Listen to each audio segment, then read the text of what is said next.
para por lo menos no tener una situación tan tensa. Ahora sí, vamos ya al análisis de la geopolítica de esta mañana. Fernando Moragón, experto en geopolítica especializado en Rusia, Asia Central y China.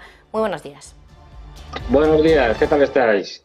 Fernando, antes de nada, antes de tocar tema Rusia, tema China, quería preguntarte también por Francia y el Níger. Situación tensa, Sí. ¿no?, la que se está viviendo allí, tensa también para su embajador, para el embajador de Francia allí. Dice Macron que no quiere volver a traerlo a Francia. ¿Qué es lo que está sucediendo entre Francia y Níger? Porque, como digo, la situación está bastante tensa. Efectivamente, como bien señalas, la situación es tensa y no solo por el tema del embajador o la embajada, sino porque también se reclama la salida de las aproximadamente 1.500 soldados que tiene Francia en una base. Se les ha dado una semana para que se vayan debido al encabezonamiento de Macron y su falta su falta de respeto hacia otro país. Es decir, esto es algo increíble. Es decir, que tengas es decir, que un gobierno le diga al embajador francés o al embajador de cualquier sitio que se tiene que ir y que el embajador diga pues no me voy. Oiga, que no está usted en su país. Es decir, si le dicen que se tiene que ir, se tiene que ir. Y esto da igual el gobierno que esté. Es algo absolutamente intolerable. Bueno, ¿qué intenta con esto Macron? Y los franceses, pues en una situación que tienen muy complicada.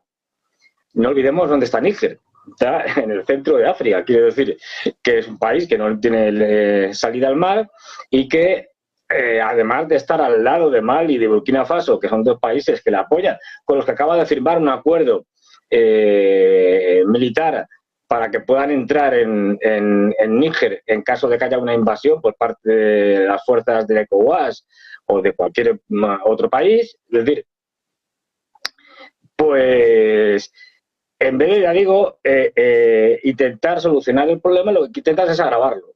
¿Por qué? Porque se les acaba el neocolonialismo en esta parte de África, en el África Occidental. Es decir, estamos asistiendo a un momento histórico, porque si en su momento asistimos al final del colonialismo francés en África y en otros sitios, como la Indochina francesa, eso sí, a base de derrotas militares, como pasó en la Indochina francesa, en Dien Bien Phu, pues ahora estamos asistiendo a la salida del neocolonialismo francés de la mano de Macron, que no olvidemos que pasará a la historia por haber sido el ejecutor de la desastrosa política en África que acabó con la presencia francesa en África y que pasará a la historia por cargarse Francia con las sanciones contra Rusia y con el desastre energético, social, económico y de todo tipo que tiene montado en su propio país. Pero vamos, es inadmisible, es una provocación, es un intento de generar manifestaciones que ya ha habido y que el propio gobierno ha convocado en el estadio o protestas en torno a la base militar francesa para ver si eso provoca algún tipo de incidente de tal manera que puedan justificar algún tipo de intervención. Pero como decía, Níger ahora mismo está muy lejos de Francia, mucho más que lo estaba anteriormente, porque tiene países aliados en la propia zona, fronterizos. El único país importante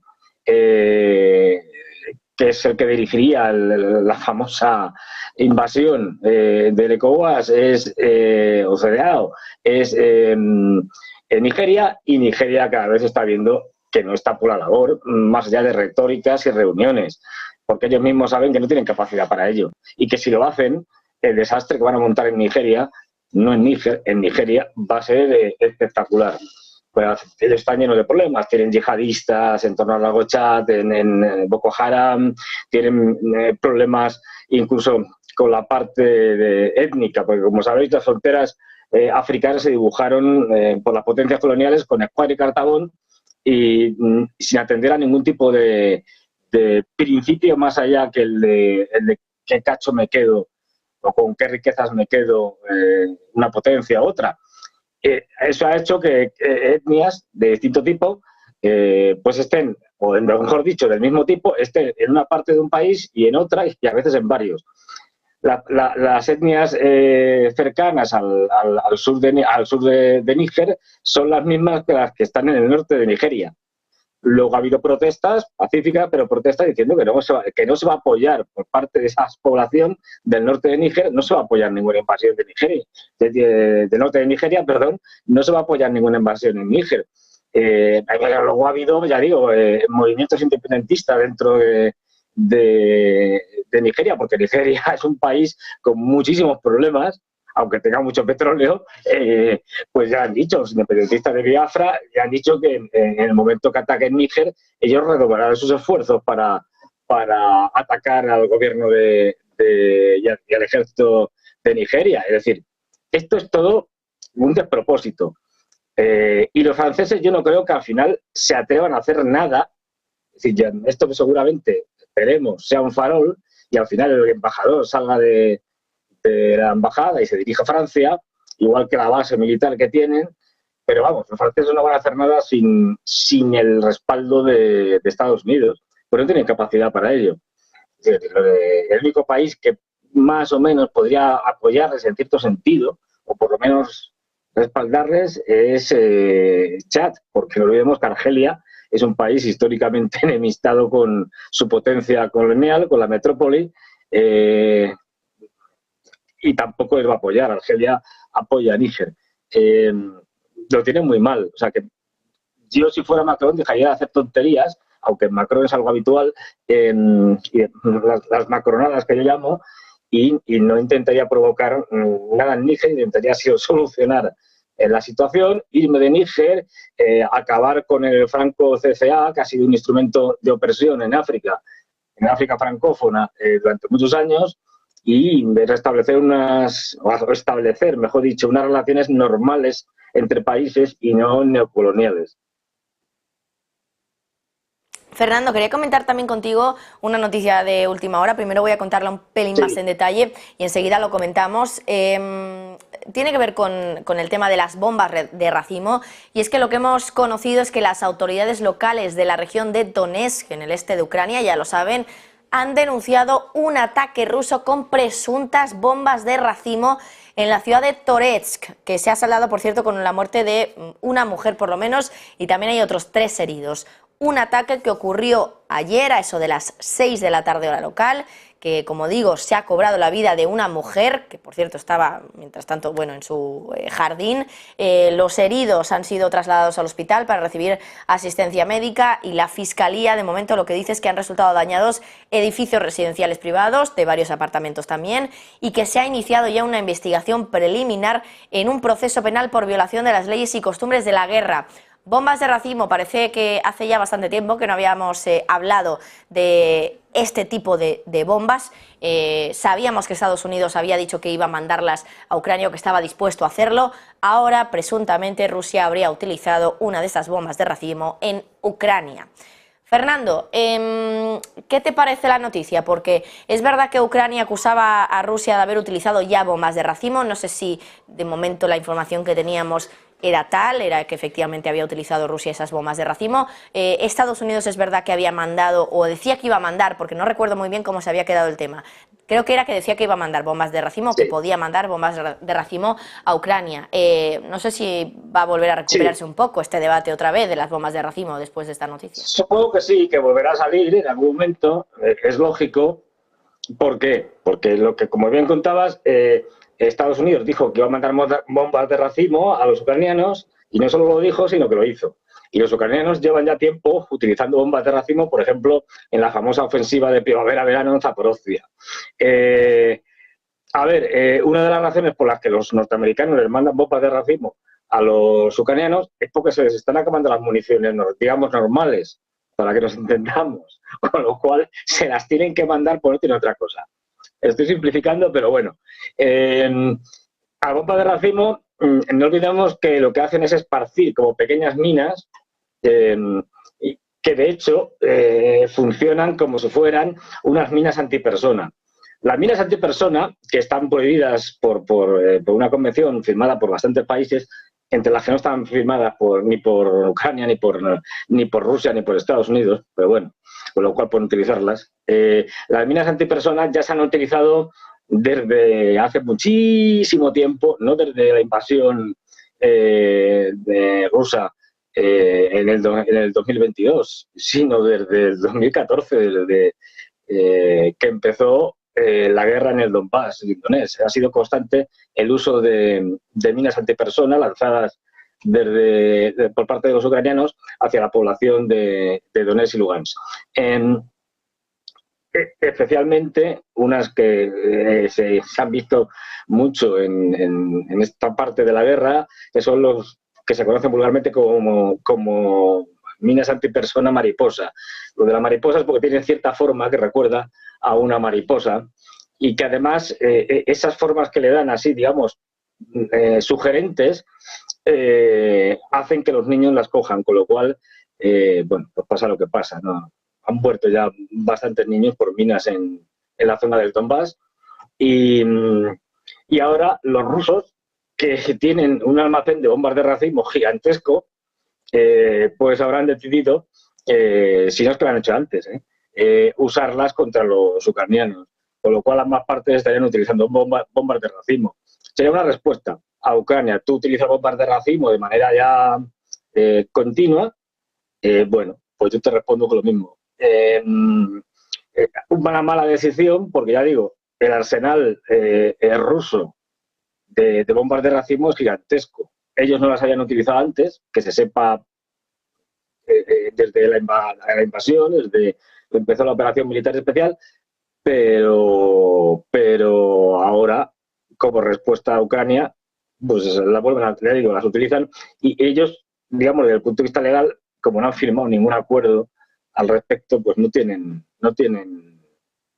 responsabilidades legales porque, bueno, en esto no olvidemos que uno de los que ha utilizado más en este siglo ha sido Estados Unidos en sus múltiples guerras. O sea que, desgraciadamente, tenemos bombas de racimo por mucho tiempo, porque es un instrumento que utilizan las potencias, por ejemplo, para paralizar, por lo menos durante un tiempo, aeropuertos o aeródromos. Así que tienen su utilidad, aparte de funcionar como sistemas de minado, es decir, como si fueran minas antipersona que lanzas sobre un sector. Desde el punto de vista operacional, de la capacidad que tienen, usadas como, digamos, munición para atacar al enemigo, un enemigo de ejército de tierra, contra la artillería, la infantería, las líneas fortificadas, es más bien escaso. Fernando, también estaba leyendo que también en las últimas horas lo que hemos conocido es que las defensas aéreas rusas han derribado un dron ucraniano sobre la región de Belgorod. Parece que esto ya es a diario, ¿no? Escuchar noticias. Sí. De que hay drones ucranianos en territorio ruso, ya no solo cerca de Moscú, cerca de la frontera también.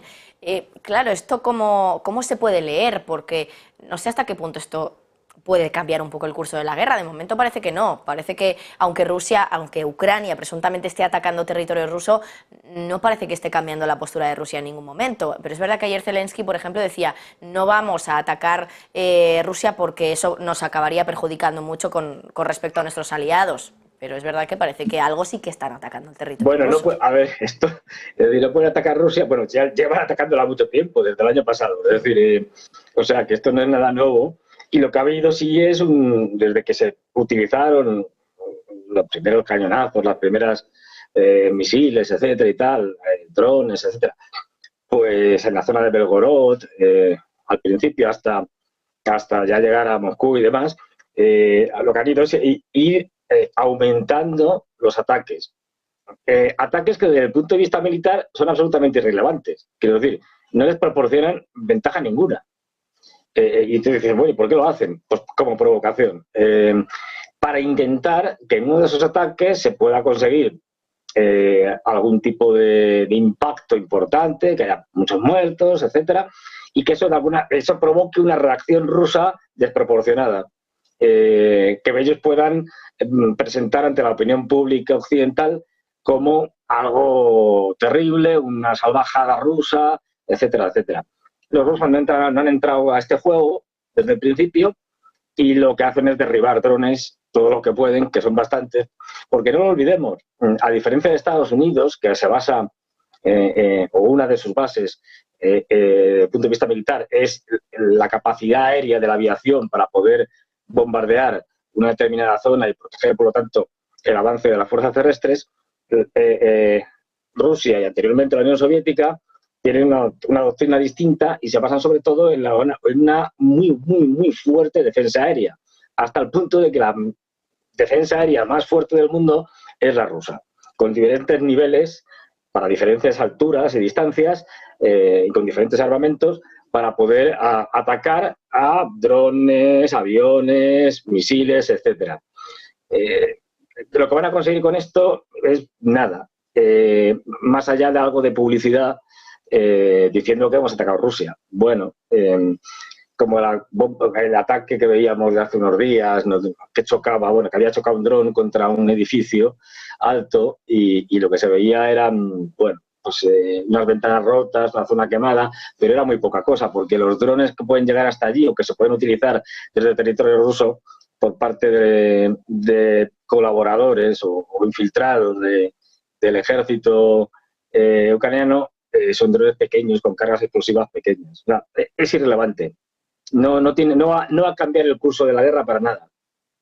Pero, bueno, les sirve a los ucranianos para decir hemos atacado territorio ruso. Fernando, me parece también interesante comentar el tema de que Erdogan vaya a visitar a Putin para ver si cambian o si puede conseguir convencer a Putin de alguna manera para reanudar ese acuerdo del grano. ¿Cómo podría conseguir que Vladimir Putin cambie de opinión? No sé cómo podría convencerle, qué podría darle a cambio para que Putin diga, bueno, venga, pues vuelvo al acuerdo del grano. Ya.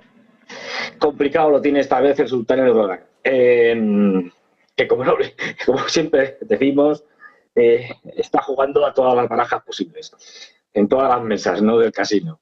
Entonces, bueno, en esta lo tiene difícil porque los rusos ahora mismo no tienen ninguna buena razón para volver al acuerdo del grano. Su experiencia en este sentido ha sido lamentable porque no se ha cumplido la parte del acuerdo que les afectaba a ellos directamente, como era el dejar el paso también a fertilizantes, la vuelta porque se cortó una serie de canalizaciones que llevaban amoníaco, la vuelta al uso del amoníaco, a que pudieran también llevar amoníaco, y una serie de elementos, también su trigo, que no se han cumplido. De hecho, lo que hemos visto desde finales del acuerdo del grano es un bombardeo, no digo diario, pero casi diario, de los puertos ucranianos de Odesa, de los puertos ucranianos que están en la desembocadura del Danubio. Hay una parte que es rumana, uno de los lados, el otro lado es ucraniano, pues en ese lado hay varios puertos y también son bombardeados con periodicidad, constantemente. Es decir, que no se le ve ninguna salida por ahí. Ahora bien, ¿qué está haciendo Rusia? Pues Rusia ahora mismo están viendo la posibilidad y negociando, y creo que ya ha habido algún intento, alguna prueba, y es otra opción que tiene, más compleja, pero que tiene Rusia, porque no olvidemos, este grano lo quieren mandar a África, lo quieren mandar a Asia, no lo quieren mandar a Europa, en teoría. Es a través del Caspio. Es decir, los rusos, que tienen frontera en el norte del Caspio, pueden, y ya lo han hecho con otras mercancías, mandar barcos a través del mar Caspio hasta Irán, que es un aliado, y desde allí, por tierra, hasta los puertos y el Golfo de Omán. Es el famoso corredor norte-sur, el corredor económico norte-sur ruso, que lo están viendo cómo está la situación desde que empezó la operación militar especial, lo están, digamos, promocionando y dándose prisa en terminarlo, y que, bueno, serviría para trasladar mercancías y, por supuesto, grano a través de Irán, tanto hacia la India como hacia los países del sudeste asiático, como a África. Es decir, a través de la salida por el Golfo de Omán, ya directamente en el Índico, hacia las costas del Índico de África, y subir incluso por el Mar Rojo hacia a lugares como Sudán, por ejemplo. Pues Fernando, se nos acaba el tiempo. Fernando Moragón, como siempre, un placer tenerte. Muchísimas gracias. Un placer. Hasta luego. Vamos a hacer una pequeña pausa publicitaria y enseguida volvemos porque ya saben